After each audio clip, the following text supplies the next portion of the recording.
വില കുതിച്ചുയരുന്ന എന്തിനേയും ഒരു കുമിളയെ കണക്കാക്കാൻ തോന്നിപ്പോകാം. പക്ഷേ പൊട്ടിത്തകരുന്നതിന് സമാനമായി വിലയിൽ വമ്പൻ തിരിച്ചടി നേരിടുന്നത് വരെ ആ ഓഹരിയെ ബബിളായി ഉറപ്പിച്ചു പറയാനും വളരെ ബുദ്ധിമുട്ടാണ്.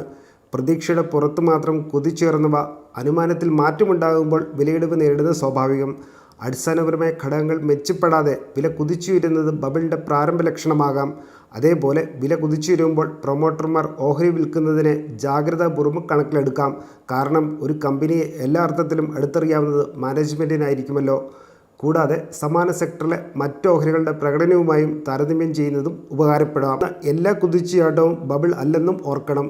ഒരു സാമ്പത്തിക മാന്ദ്യത്തിന് ശേഷമോ അല്ലെങ്കിൽ ബെയർ മാർക്കറ്റ് കാലഘട്ടത്തിന് ശേഷമോ ഒരു അസറ്റിൻ്റെ വിലയിൽ വേഗത്തിലുള്ള ഉയർച്ച സാധാരണ സംഭവമാണ്.